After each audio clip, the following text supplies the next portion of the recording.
Good afternoon. Today I have some good news to report from the Middle East. I just spoke with the Prime Minister of Israel and Lebanon.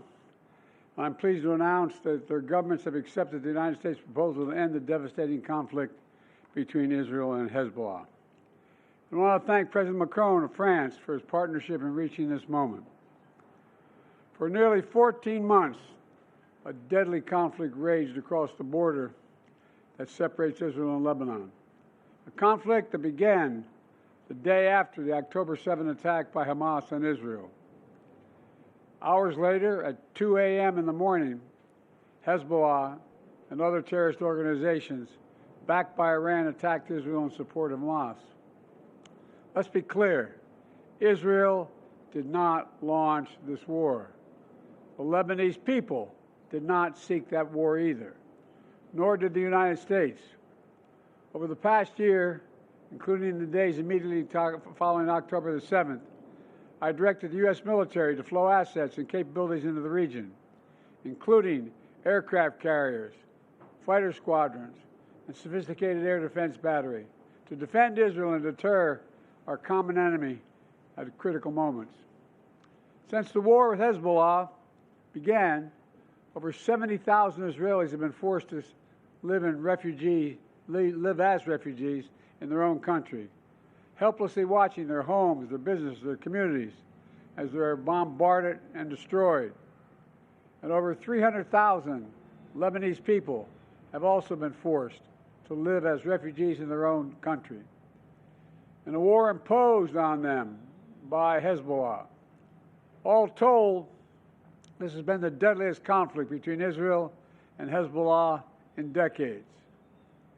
How many of Hezbollah's senior leaders are dead, including its longtime leader, Nasrallah? And Israel has destroyed Hezbollah's terrorist infrastructure in southern Lebanon as well, including miles of sophisticated tunnels, which were prepared for an October 7-style terrorist attack in northern Israel. But lasting security for the people of Israel and Lebanon cannot be achieved only on the battlefield.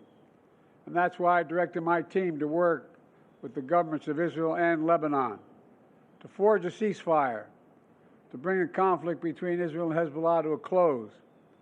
Under the deal reached today, effective at 4 a.m. tomorrow local time, the fighting across the Lebanese-Israeli border will end. This is designed to be a permanent cessation of hostilities. What is left of Hezbollah and other terrorist organizations will not be allowed, I emphasize, will not be allowed to threaten the security of Israel again. Over the next 60 days, the Lebanese army and state security forces will deploy and take control of their own territory once again. Hezbollah terrorist infrastructure in southern Lebanon will not be allowed to be rebuilt. And over the next 60 days, Israel will gradually withdraw its remaining forces. And civilians on both sides will soon be able to safely return to their communities and begin to rebuild their homes, their schools, their farms, their businesses, and their very lives. We're determined this conflict will not be just another cycle of violence.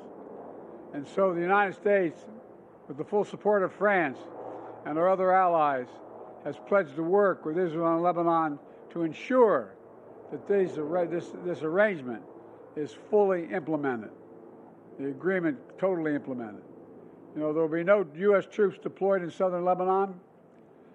This is consistent with my commitment to the American people to not put U.S. troops in combat in this conflict. Instead, we, along with France and others, will provide the necessary assistance to make sure this deal is implemented fully and effectively. Let me be clear.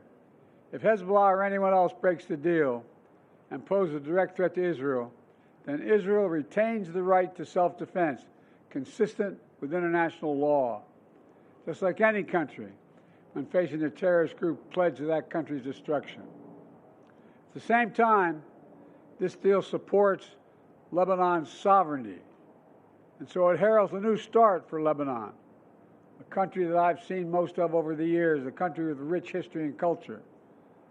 If fully implemented, This deal can put Lebanon on a path toward a future that's worthy of its significant past.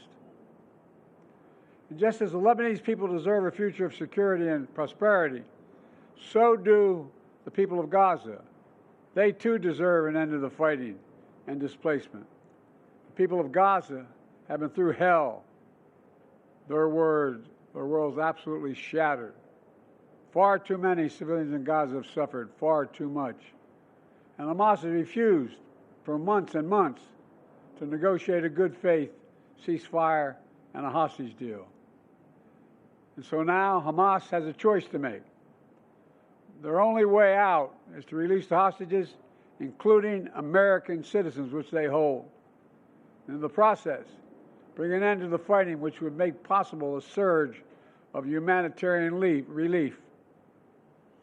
Over the coming days, the United States will make another push with Turkey, Egypt, Qatar, Israel, and others to achieve a ceasefire in Gaza. With the hostages released and the end of the war without Hamas in power, that becomes possible. As for the broader Middle East region, today's announcement brings us closer to realizing the affirmative agenda that I've been pushing forward during my entire presidency. A vision for the future of the Middle East where it's at peace and prosperous and integrated across borders. A future where Palestinians have a state of their own, one that fulfills its people's legitimate aspirations, one that cannot threaten Israel or harbor terrorist groups with backing from Iran. A future where Israelis and Palestinians enjoy equal measures of security, prosperity, and yes, dignity. To that end, the United States remains prepared to conclude a set of historic deals with Saudi Arabia, to include a security pact and economic assurances, together with a credible pathway for establishing a Palestinian state and the full normalization of relations between Saudi Arabia and Israel, a desire they both have. I believe this agenda remains possible, and in my remaining time in office, I'll work tirelessly to advance this vision for an integrated, secure, and prosperous region, all of which strengthens America's national security. Getting all this done will require making some hard choices. Israel has been bold on the battlefield. Iran and its proxies have paid a very heavy price. Now Israel must be bold in turning tactical gains against Iran and its proxies into a coherent strategy that secure Israel's long-term safety and advances a broader peace and prosperity in the region. Today's announcement is a critical step in advancing that vision, and so I applaud the courageous decision made by the leaders of Lebanon and Israel to end the violence. It reminds us that peace is possible. Say that again, peace is possible. As long as that is the case, I will not for a single moment stop working to achieve it. God bless you all. I'm sorry to keep you waiting so long. May God protect our troops. Thank you. Mr. President, will you get a ceasefire in Gaza before leaving office? Ask me how I get a ceasefire. I think so. Hold on. Train. How is this push any different from the previous ones? You don't see that. Should be reported. What? Mr. President, what have you told the new administration?